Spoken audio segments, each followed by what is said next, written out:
No, where'd it go? There it is. Going live. Hey y'all, I'm James Wright and welcome to the shop. Tonight we're going to be doing compound dovetails. And if you watched the video from Saturday, you will realize I failed. And after bouncing some ideas off the audience, finally figured out what was wrong with it. And it was one of those things in retrospect, it's like, oh yeah, that makes sense. And I'll be talking about that a little bit later. We have an answer to the problem. But I want to actually go through how do you make one set of dovetails. And this gets really, really confusing. In the past, I've done angled dovetails, so something that's not 90 degrees, but something else. But what happens if you make a compound? Not only is it angled something other than 90 degrees, but it's also splayed. Sounds really confusing, and it kind of is. So this really isn't a beginner's project, but we're still going to have some fun with it. Oh, I do need to do upcoming events. So we scratched that one off. We just did the one this last weekend. Next one coming up for me is April 16th. Is going to be in Omaha, Nebraska. There's going to be a TCA meet there. And I'm going to be driving out the Saturday before and be there for it. So I'm looking forward to seeing you all if you can make it to that one. After that, the national meet, really big one of the biggest tool sales in the world, will be on June 14th through the 17th in Green Bay, Wisconsin. Then the next thing is September 1st and 2nd is Handworks.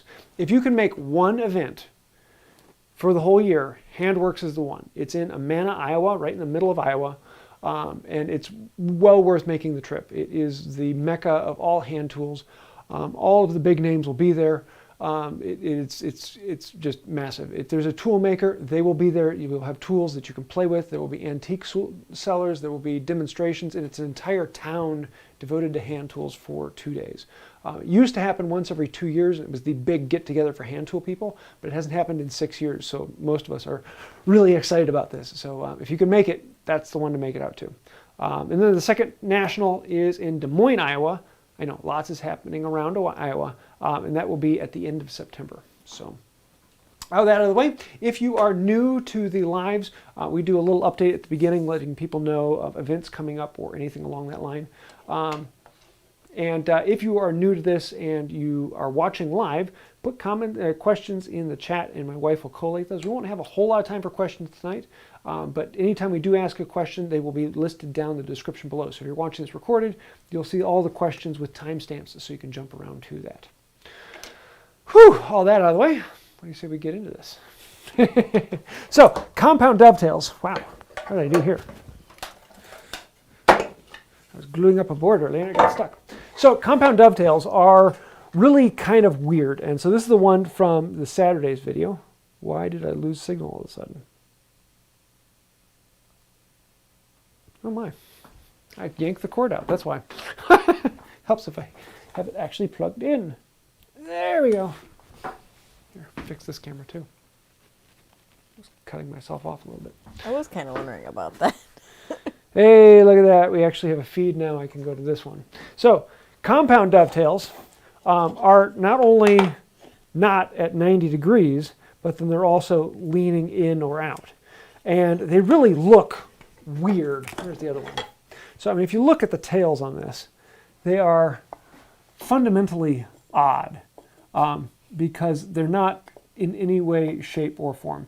Angled dovetails are okay because with an angled dovetail, with a standard 90-degree dovetail, you're basically using squares for all of your angles other than the splay of the tails themselves.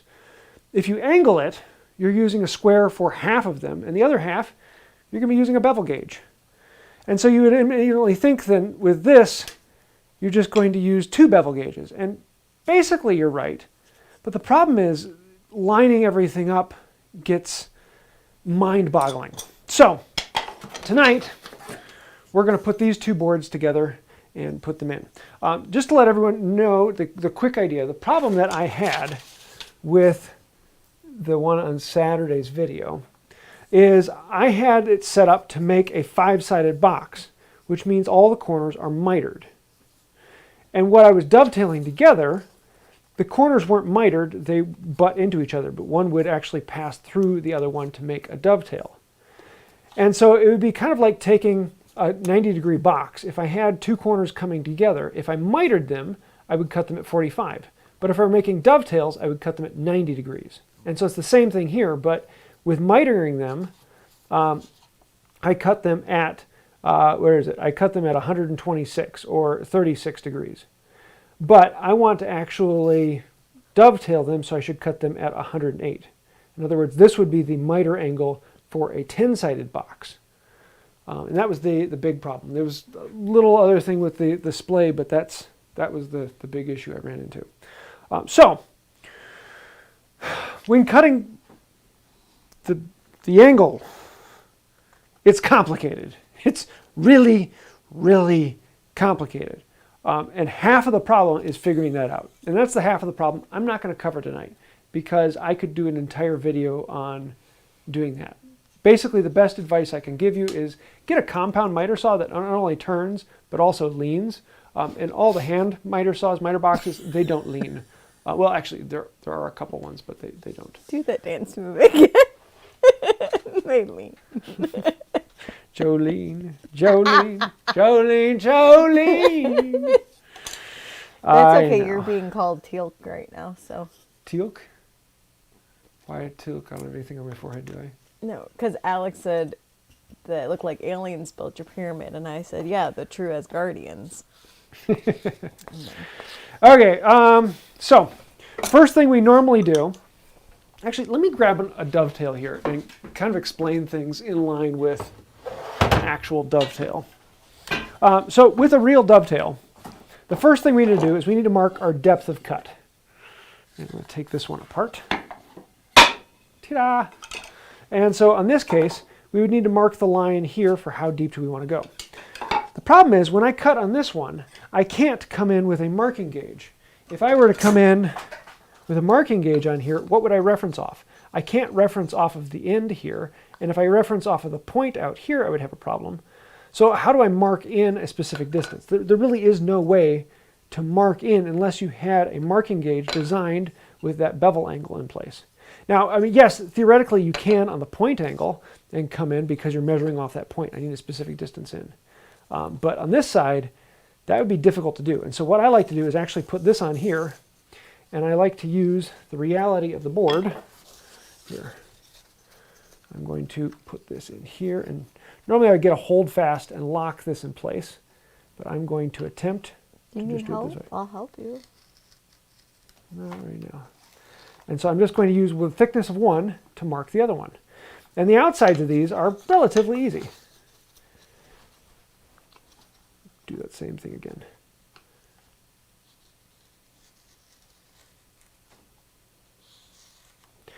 But the inside mark, that's the hard one again. And so for that one, I actually need to go in this way. And I'm just going to lay the knife down flat on the surface and do the same thing on this one. And this will give me my depth of cut to how they are. And then if I wanted to, I could on the top play dot to dot and connect this line to this line and draw a line across. And that line will end up being parallel to this face over here. I hope that makes sense. Now, the next thing is we need to lay out the tails. And yeah, that is mind-boggling. This is probably the most twisted step, is actually getting the tails out. Once the tails are out, the rest kind of comes together because you're just kind of duplicating off of what the tails are. But actually getting this out is annoying. And it took me 5 or 6 tries to get right. It's not easy. Nothing about this whole process is easy. I think this is actually, this 5-sided pentagonal bowl is the one I have attempted more than anything else, any other project. I've done several projects that have been 2 or 3 times, but this is the 4th attempt. And the pieces I have set aside for it will actually be the 5th attempt. I'm making it out of curly maple. So that's going to be fun. Where is that? Dividers. So, what's that? I was just saying you didn't actually switch your camera. Yeah, I'm going to switch it in just a moment here. I'm setting this up. We want to step this out like normal, but I want to make sure that where I put the lines on the face is the same distance down. I don't want to be zigzagging across this, otherwise it's going to completely change my angles. Let me zoom in a little bit more here. Focus on that. There we go. So I don't want to start down in this corner and then my next point be up high on the board. I want to keep my points all parallel with the outside edges of this. So I'm going to start with something around that-ish. And I don't care what they are at this moment. I'm just going to lay them out as long as my mark in is about the same amount. There's that one. Push those in a little bit deeper so I can actually see them. And then I'm going to come up to that same point at the top. And I'm going to go step and step. And those look pretty good. Those look pretty good. Now, what we want to think about is this board needs to socket in this way. Oh, I cut the line on the wrong side. I have to do the lines on this side. So I need these pins to slide into this board. So the pins on this board need to be parallel with the top face on this. So this line needs to be parallel with this line. And that means that my lines need to be coming across at whatever angle this is. And the nice thing about that is I can just get a bevel gauge on here, and I can put that on here and find out whatever this angle is. And with that in place, now I know exactly what that angle needs to be. And so I can put this on here, and I know my tails need to be cut at that angle. Because again, it's going to look crazy and it looks weird and dumb, but I need this to be able to socket in at this angle. So it needs to be parallel with the outside of this. So just to give a little clarification on that, just like with these ones, I need the pins to be parallel with the outside of this board because it's going to slide straight in. It's the same thing on here. I need these pins to be parallel with the top and bottom edge here so that they slide in. That means that the slots for the tops of the tails need to be parallel with this board, which means there's nothing on here that is parallel with that. The only thing I have is to capture this outside angle, and with that captured, now I can bring that in here. So with those points being all at the same height, I can put my knife into that point, slide up against it, hold everything down, and mark down the board. Slide over to the next one, put that in, and mark down the board. And I can't do this last one, so I'm going to have to rotate it around, which means this direction.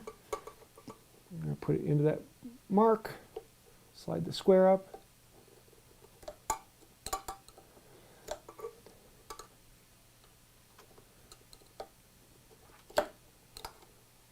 Okay, now before I go any farther, I'm going to grab the magic marker.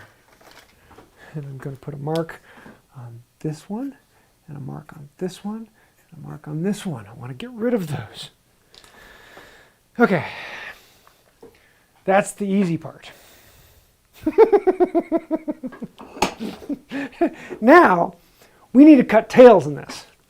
And this is where your mind just suddenly goes wonko. Because one side of the tail is going to look like it has a really steep angle, and the other side of the tail is going to look like it has a negative angle, like you're cutting it in the wrong direction. And the reason for that is these pins, the pins on the other board, where did it go? So the pins have nothing to do with this face. So when I cut it here... Which camera do you think? Sorry, I'm on the wrong one. Thank you. So this side of the tail looks like it's really aggressive. It's a steep angle coming in. It's almost 45 degrees to this outside face. Whereas this isn't even vertical. It's actually aiming back that way. So it's at an obtuse angle, which is just, it's crazy. And so it's really hard to wrap your brain around. The best thing I can say is try to eliminate the visual aids of these faces. And when you tip it this way, it kind of makes sense. The grain kind of throws you off, but as long as you can see it, it kind of makes sense. And I hope that makes sense because... No, they're all confused. Yeah, it's one of these things that I have now made, let's see, 5, 10, 15... I've done this particular joint, what, 18, 20 times in the last few weeks, and I still have to talk myself through it because it still just doesn't make sense. But it works. It works. It works. Besides making bowls, like, what's that? Is that the only time you would use something like? Yeah, honestly, there are very, very few uses for compound dovetails. But I am learning so much about woodworking and so much about physical engineering in my brain from this process that if you've done regular dovetails, and regular dovetails are not that hard. A lot of people make them out to be this Zen thing, but they're really not. If you've made angled dovetails get a little complicated, but once you understand you just need a bevel gauge and a square, they go fairly well. And once you get that, almost all of the standard joinery comes together. Everything fits into that. This just takes you everything from a two-dimensional world to a three-dimensional world. And it is an exercise that if you can try it 1 or 2 times and wrap your brain around it, it will completely change and improve your woodworking. So is it something you're going to do perfectly the first time? No. I have actually been talking with a couple of woodworkers and some really, really accomplished woodworkers who have put in, I know of 3 people who have done this project and actually were successfully able to make the pentagonal dovetailed bowl. And all 3 of them make amazing dovetails. And all 3 of them, their dovetails look hideous. You say that was so excited. I do, because it makes me feel good, because I really look up to these people and they do great work. And the dovetails that come out of it are like, this is a great training exercise. You do this and you can do anything. So let's get back to the project. So I'm going to actually set this up here on the corner, and I have it overhanging the bench because not only do I need to cut at the dovetail angle this way, but I also need to tip the saw up and down. Let me give you a little bit better perspective on it from this way. So I'm not cutting straight down. I have to angle the saw this way, and I have to angle the saw for the dovetail that way. So what I'm going to do is I'm just going to set this on the mark, and I'm just going to coarse in a little bit. I'm just going to give myself a kerf to sit in on all of these sides.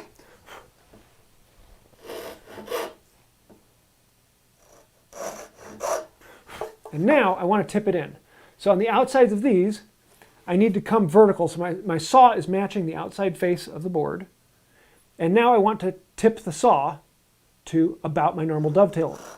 And this is a crazy one because there's no way you're ever going to put a dovetail guide on there. You have to eyeball this. You could come in and line it out and actually draw them out. But I like the skill of just doing this. I'm going down to that bottom out cut, and I'm going to skip it. I'm going to do this one, I'm going to do this one because I have everything set up for that angle. And then I'm going to come back to this one, straighten up the saw so it's at 90 degrees this way, and I'm going to tip it the other way.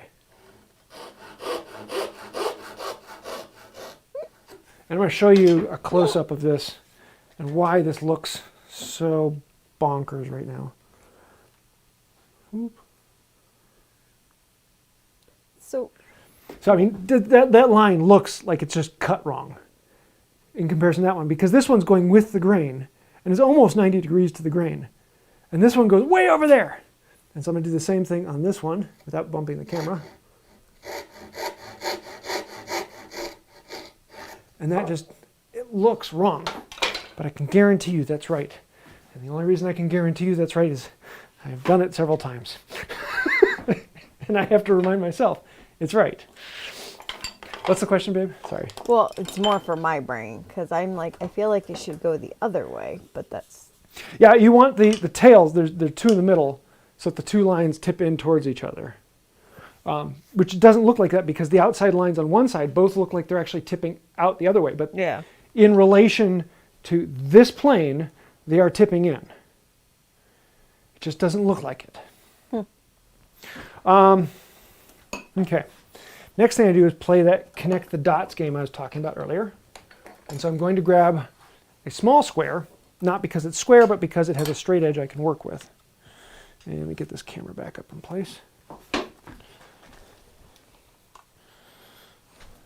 And if this takes long, I may end up turning this one into a 2-part because it gets a bit more confusing.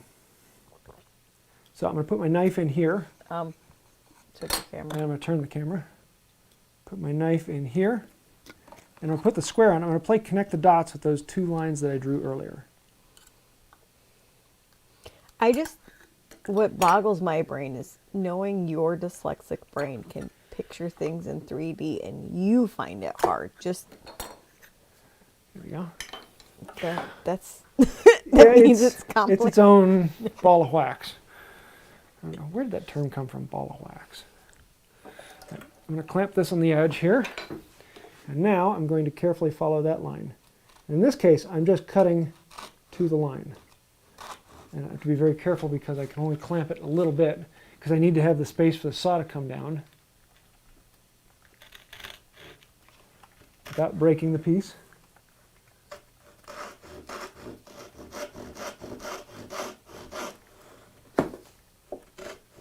Okay, I'm going to move this. I need to move it over to this side so that my saw isn't going to be getting in the way and I can actually clamp a little bit more on it. And this is one of those times where if you can saw to a line, you can do just about anything. And getting that skill of, I have a line drawn, I can cut to it. Even though it's some weird angle, I don't care what this angle is. I'm just playing connect the dots and cutting to that line. Cut down one side. I'm going to cut down the other side. I'm just going really, really slowly, really lightly. We're going to cut this piece off. So the chisel. Is that a super we chat? have a super chat, by the way. What do we got? Dad Gammett says, my brain hurts. Can we take a mom joke break? Mom joke break. Ready? Sharp corner. What do we got? Who hides in the bathroom at parties? Who? The party pooper. Yes, I like that one. That one pleases me.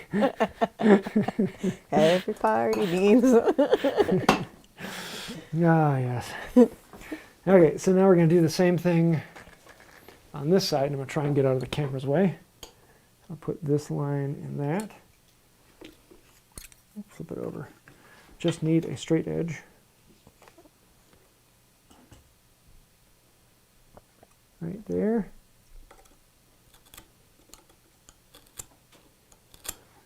Double check that my lines connect. Cool. I'm going to move it down to the other end of the vise so I can hang off of this corner.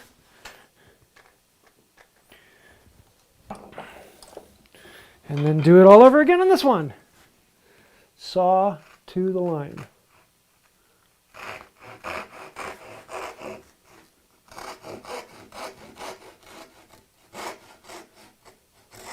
And I'm lowering the saw, so I'm only cutting on the side I'm on. I'm not cutting anything on the back. I'm just touching the top and the side here. And then I can lean over a bit, or I could turn it around to do the other side. Let's scratch off a little bit more here. I have a question when you're ready for one. What you got? Lauren Munn wants to know, would a 3D print of one piece as an optical reference help? Honestly, I wouldn't think it would.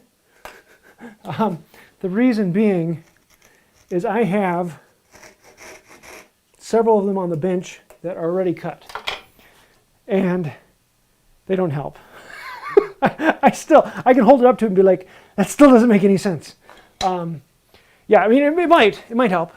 But I find that having that there doesn't help me. Now figuring out the angles. It is very, very helpful on that. Because it's one of those things where the angles just don't make sense.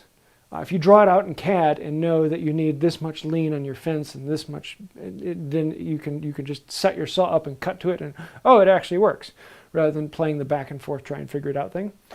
I like the back and forth try and figure it out thing until I run into a wall and then I have to bash my head against it a few times until it actually makes sense.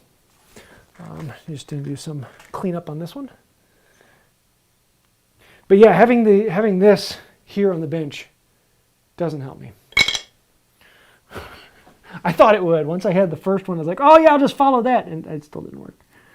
This one I actually have a good bit. I was a little off the line. That was going to be one of my questions. What's that? If you made one, can you just copy them all Not really. Not really. I like to do each step for all of them at the same time. So I would cut them all on the miter saw at once, and then I would lay out all the depth of cut lines all at once, and then I would lay out all my dovetail tails all at once, and just do each step for all of them all at once. And my suggestion would be cut 6 blanks. So cut 6 of these and do it to all of them. But then realize you have 1 to waste because you're probably going to need it. All right, next thing we need to do is remove this waste out of the middle. But trimming that, I have actually found to be a bit delicate. Whenever you are chiseling, wrong one.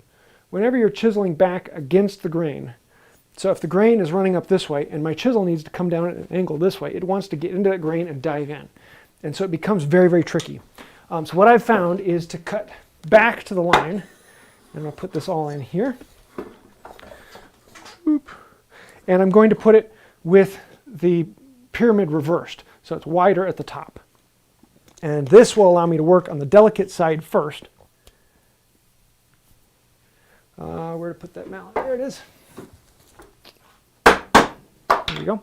So I've got the delicate side on here, and I'm going to grab the softer mallet, and I'm going to stay a little ways away from the line. I'm just going to go in a couple taps.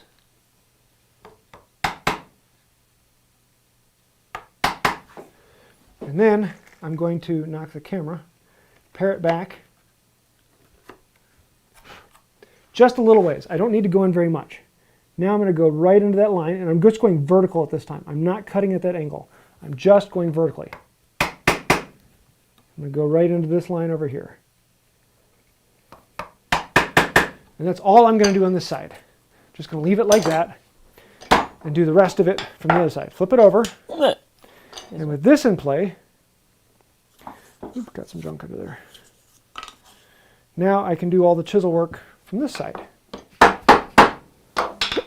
So now I need to stay away from that line, and I'm going to go at, I'm going to eyeball whatever that angle is. Just going a little ways. I'm off of it by a 1/16 inch or so. Come in from the end, pop out that little piece, and go at it again. And I'm just eyeballing the vertical angle on here so I can see I'm right about there and tell, oh, look at that, I went right through. So now we've gotten all that out. And now at this point I can kind of get an idea that this bottom line right there, that's exactly where it needs to be. And I can see my line up here. So now I'm going to play that connect the dots game again. I'm going to come back close to the line. I'm going to put my weight into it. And I'm going to shear it out. And I'm not close to the bottom, so I need to take off a little bit more material right here. And a little more material, almost to that line. There we go. And this one. Just like that. And now I've played connect the dots from this line to that line, and that is exactly where I want it to be. So there's the tails. I am going to come in with a fine file. And with that fine file, just going to clean up any of those burrs. Like there's a chunk of something on that one. Back in here. Any questions right now? Not related to the project right this second. I just want to get these clean because I'm going to be marking off of them here in a minute. I want to make sure that there's nothing that's going to cause any issue. At this point, everything's just looking crazy. Like there's no way that that is right. It looks like one of those weird optical illusions. So now we need to cut the tails. And I got to wrap my brain back around this. This one needs to go in here. So I need to cut the tails in this edge. Except I don't have that depth line. So let's put that back on here because I marked the wrong end of it. No questions right now? No. Cool. There's one. Flip it over, and let's do 2. Don't move. halt. There we go. That's not right. Oh, I was at the wrong angle, that's why.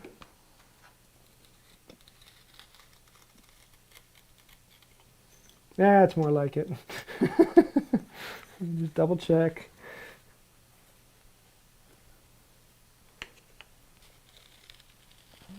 Cool. Yep, that's my line. So I need this line here, but we need to cut these.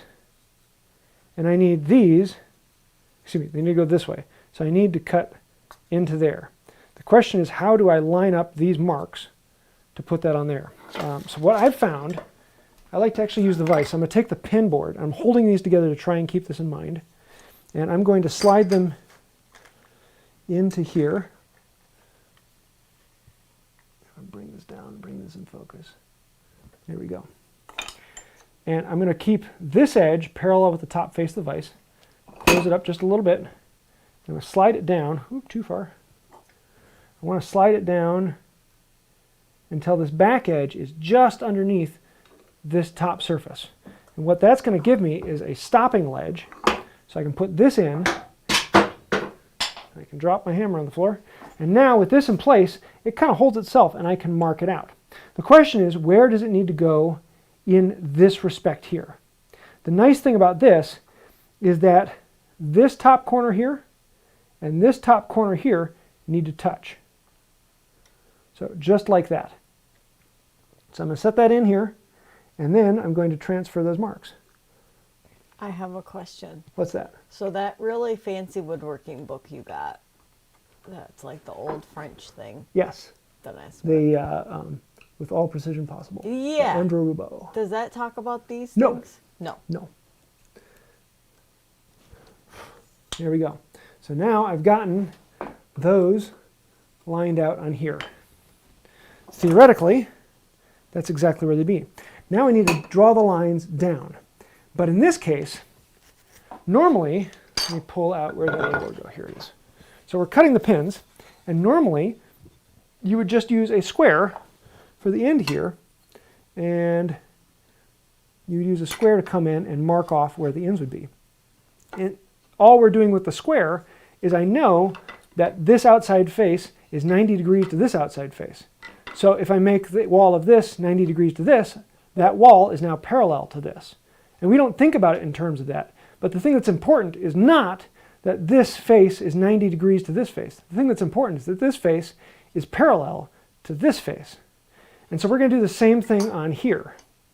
We want these lines coming back to be parallel to this line. Well, earlier, we set up a marking gauge that's already set up to that angle. So when I put this on here, I have lines all ready to go. Here, I'm going to set this over here on this edge. Okay, so now I know that when I put this mark into the top face of that tail, I slide this over, that's my angle. And I put that mark, here's that other one, to the top face here, put that on there, slide it over, there's my angle. And then I can flip it over, and flip it over, and I can do the same thing on these ones. I slide over here. Whoop. Okay, where's the next one? The next one is hard to see. The next one is here.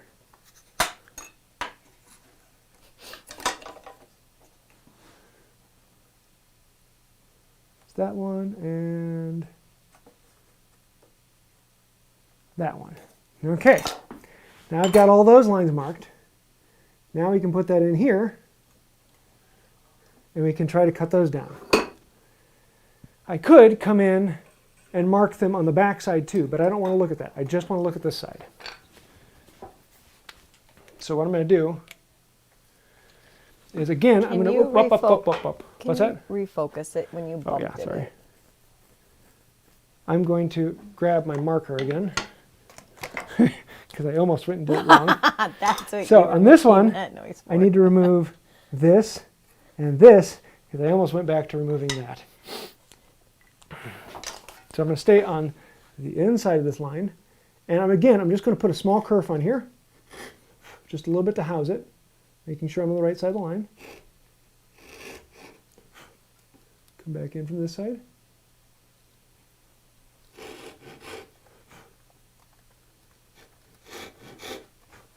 And then, now my intention is to be, here, let me move this camera around to my angle, where I'm standing at.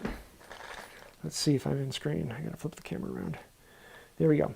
So my intention is to have the saw like this, because this plate is now 90 degrees to this face, but I don't want to do that. I want to follow this line. So I need to tip the saw until the saw plate is parallel with this face of the board, which is really confusing because my intention, the almost always way, is to keep this parallel with this. But now what I want to do is I want to keep this face parallel to this face. So I'm going to lift this all up, get it out of the way. Actually, I'm going to move it over to like here. No, I'm going to do them one at a time. A little bit more. Because it just makes it a little easier if I know that my saw is going to run vertically this way. So I got to move the camera back here so I can actually get it out of the way. And now, I'm going to start at that angle. Make sure I've got an eyeball on that line.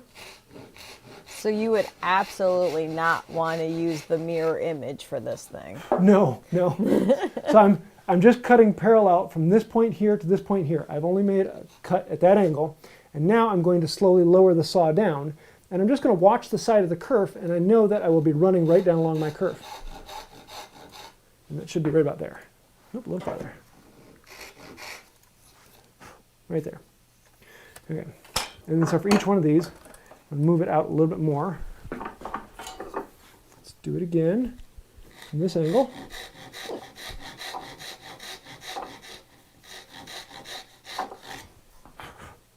I'm going very, very slowly and very, very delicately.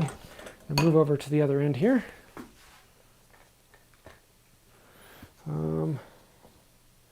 Actually, no, I have to do the next thing over here, because the saw angles out this way, otherwise it would angle into the bench. Which side? I want to be on that side of the line. Oop. Something you don't want to hear your doctor say. Oop.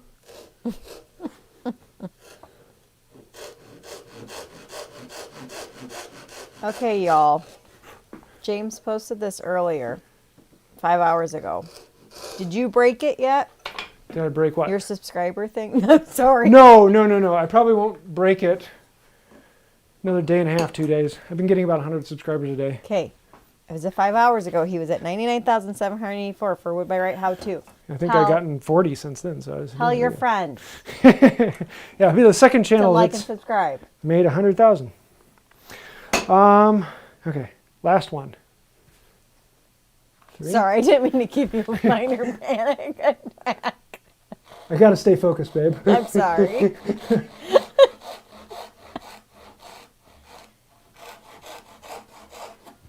And normally I would rail against someone taking short strokes, but in something like this, it really does add a little bit of accuracy. That's all some of us know how to make. Okay, there.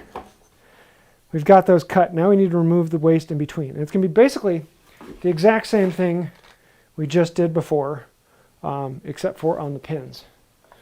So let me set that back up. No questions right now? Derek Robertson asked, when chopping out the waste, would you ever use a mortise chisel? No. Mortise chisels are for when you, actually I have a mortise chisel right here, when you really want to beat on it. Mortise chisels are for whaling on. They've got stout capacity that you can drive them in, and they take the beating. And most of the time when I'm working with this, it's just my carving chisel and I'm just doing a little more in the tapping. Or I'll even put my body weight into it and slide it out. Let's see, I need to go smaller than my 1/2 inch on this one. So let's go down to 3/8. 3/8. Let me zoom in a little bit more so you can see a little bit closer. I want to be here. Oop, not that way, this way. There we go. And focus. Hey, look at that. So I'm going to move a little bit off of the line, and I'm just going to be going vertical. You focus, but you don't change camera. Thank you. Someday I'll have enough money to pay for a videographer to be here. Or I'll teach my daughter enough that I can actually trust her with it. She's almost there. Okay, then I can come a little ways back and I can pare back into it. I don't want to pare from all the way in the outside because I want this little bit of material here to support this pin or this waste that'll be coming off. I don't have it really heavily popped into the hold fast. Hold fast just tapped in place because I don't want to be bruising this wood. It's a fairly soft wood. Okay, now I'm going to go right into that knife line. Not very deep, just enough to make it solid. Move over to this one.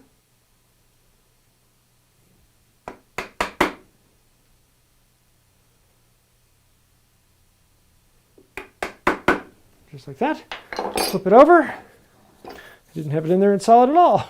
Let's make this side a little bit solid, more solid, more solider, more solider. Here. I'll move the camera in just a moment here. There we go. Now it fell on the ground. Okay, back to this. So a little ways away from the line, and at this time I want to parallel that outside face. Going in a little ways.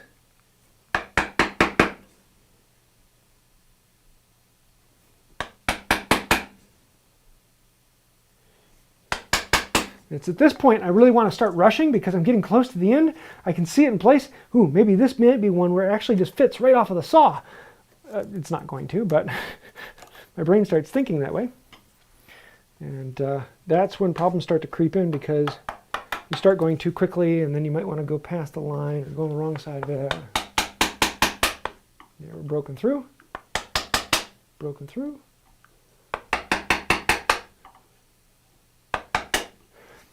And now we're going to play that connect the dots game. No more chisel.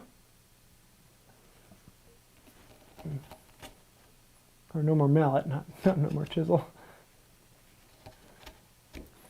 Taking off little bit by little bit until I've made it from one side to the other.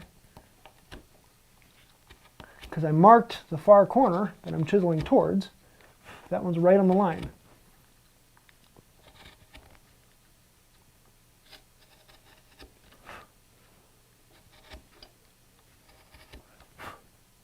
I think that's it. Can't quite see because the camera's where I'd want to be for it. So you guys might be able to see it better than I can. Almost there. Don't speed up. It's the Roy Underhill problem. When shooting all of his videos live, you can tell when he sees the time encroaching and starts wondering if he can get to that one last statement he wants to get in. Okay. Check those. Those look good. Let's do a little filing cleanup. Get rid of any burrs, anything sticking out. And now we see if I've made a complete fool of myself and forgotten something, or how much work these are actually going to take to go together. Let's see what we've got. So, this into this. Oh, my, look at that. No. No. No. Look at that. They work. Okay, it's not quite good. I need a little bit more. This one's got a little bit of a gap down here. And it's not going down in all the way. So I'm rubbing on something. So one of the things I find about this is they tend to go together at a slight kittywampus angle, and something is stopping them from going back in. And it's usually something on one of these edges, and I think it's this one right here. Yeah, it's this one.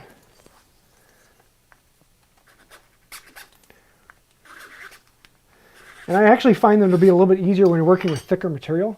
The ones that are only a 1/4 inch thick tend to be a bit annoying. There we go. That's what I'm looking for. Not the tightest one in the world. That'll do. Wow, that's actually a good bit of slop up on that one. Here, this one's got a fairly large gap up in here. That's the other thing is yeah, especially with softer wood like this. You do them in something like maple and they tend to hold together pretty nicely. But here's the question though. With them put together, is this the right angle? Let's see. So I want the inside of this to match this pentagon. And that's what I want right there. Hey, hey, hey. We got to fit.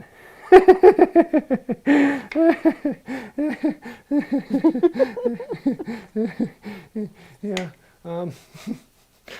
This project has consumed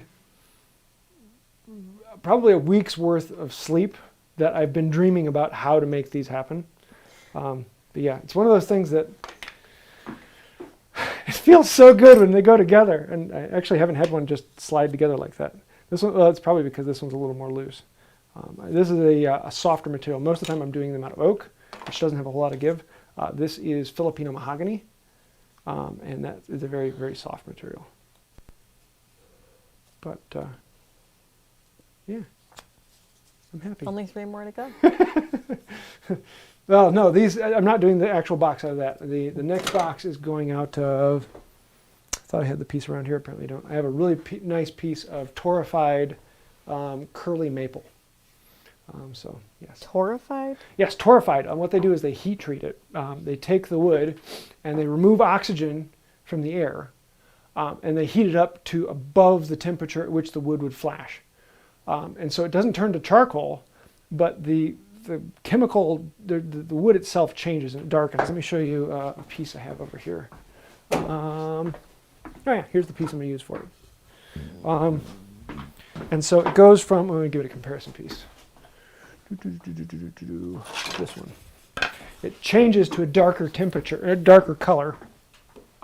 And so this is regular curly maple, and this is torrefied curly maple. And it becomes far more stable. It doesn't expand and contract as much. It becomes a little bit cleaner to work with, and it has this really nice golden color to it. And it's really common to do that with maple, though it's often done with other woods. It's very expensive though, so yeah. I actually found a guy on Etsy that sold box scraps of random sizes like this. And you could get either all curly maple or all torrefied curly maple or a box of a mix. It was like $45 for probably, what, 7 board feet-ish? 6 board feet-ish? Yeah, about 6 board feet. So fairly pricey, but kind of cool stuff. So what questions we got? We got, what, 13 minutes left? That actually went a lot faster than I was expecting. I wasn't sure if that would be a 2-night or a 1-night, so yeah. You got it. Oh, I'm so sorry. It's doing good too. Okay, so Timothy Mallon just has to know, how about doing these in blind and half blind versions? Yeah, I mean, okay, full blind. Whoo, doggy. Yeah, that'd be, okay, now I gotta do that video sometime. But not tonight. Thanks. Now he's not going to sleep tonight thinking when about... When it goes into half blind and full blind, there isn't any difference in the mechanics. It is into the cutting. So I wouldn't be able to use the card scraper trick to cut down in because you're actually going through fibers. But I would still be able to cut it out with a chisel. So it is more of just slowing down, thinking it through, but it's the exact same process doing it full blind or half blind, other than the fact that you have to work on the geometry of making them to go together. Because with again, to making it, if you have okay, let's do this right. If you have a box, 90-degree corners, these come together at 90 degrees. If you want to miter it, then you cut them at 45 degrees. So, if you were going to do this as full blind, actually, just a second, I have to wrap my brain around something here. If you were to do it as full blind, they would come to a miter. Yeah, you would still cut them at this angle. So you'd still cut them at the 10-sided box angle, 108 degrees, as opposed to the 128, or 126. Yeah, now you got my brain thinking. Yeah, it's basically the same thing. It's just you have to slow down and smaller cuts. I wouldn't want to do them in 1/4 inch material. I'd have to do them in like 3/4 or something bigger. And that would be a bigger bowl. We're going to need a bigger bowl. I was just thinking that. Enough of that. What's next? All right, I have You can smell the two smoke, I'm sure. questions related to the project and then one not Okay. so far. And that's probably all we're going to get through. So Jose Mejia wants to know, would it be possible to reference the chisel on the board cut at the angle to chop off the waste? Yes, I mean, you could. Let me see. I've got one here. Yeah, like this one. So what I could do is, when chopping out the waste, I could put this one on here right at the line and use it as a guide to chop down and use that as the chiseling guide. And theoretically, that works. However, I've never much liked using the chiseling guide because it has a tendency, the guide is stopping the chisel from going back, but the guide isn't stopping the chisel from going forward, and so you tend to undercut. And if you go back and you overcut, that's not a problem because you can always come back and clean it up. But if you undercut, then that is a problem because you've taken off too much material. And so using a guide seems like a smart thing to do. And in a lot of ways it is, as long as you know of that problem and you're willing to work with it and you hold it tight onto that guide. But most of the time I prefer to freehand it. I find I get far more accurate and I get much, much cleaner freehanding it than I do using a guide. But in the end, it's personal opinion, so whatever you want, give it a try. But yeah, you do end up with 5 pieces if you're doing it, so then you'll have other pieces you can put against it. What's next? I like to ask questions. Oh, I hate when I choke on my spit. Oh, it's so annoying. Anyways. Hang on. Anyways. Timothy Mallon, serious question now. Are you using mill lumber or box store for some of these projects? I notice your chiseling is faster than I usually get with the big box store lumber. Some of both. The Filipino mahogany actually comes from Menards, big box store. I like that for demonstration's sake because it has a lot of grain work, but it's a little bit softer, so my chisels have to be sharper, and it just works a little bit faster. But if I'm using white oak, that comes from a sawmill not too far away from here. Yeah, the maple I bought on Etsy, but yeah, it has very little to do with where it comes from as opposed to how it what wood it is. But yeah, tonight is the Filipino mahogany, comes from the big box store. What's next? All right, so this question was left earlier and he's coming back for the answer. He couldn't stay on the live. So it's from Turan Arslangil. Don't know if I said that right. I made a dining room table with red oak and it has a lot of open pores. I finished with Rubio Monocoat, but even breadcrumbs are getting into the holes. Is there anything that could be made to fix this? Yeah, if you want to fill the holes, well, I mean, breadcrumbs getting into the pores? In the hole, so I don't know. Unless you're talking like bug holes. Yeah, I mean, if they're bug holes, I usually fill them with CA glue or epoxy. But, you know, my dining room table's red oak, and it's just got the 1 coat of Rubio Monocoat on it. So I've never had any problem with stuff getting in the pores itself. But yeah, if you're wanting something more, then you've got to film finish it. Something like a poly or a waterlocks or shellac or varnish. Or you can do multiple coats of Rubio Monocoat. You just have to abrade the surface in between. If you use like a maroon Scotch-Brite pad or 800 grit sandpaper, something of that nature, and kind of scratch up the surface, you can put another coat on. Or you could go to a top coat. Rubio Monocoat actually has a, what do they call it, a finishing oil.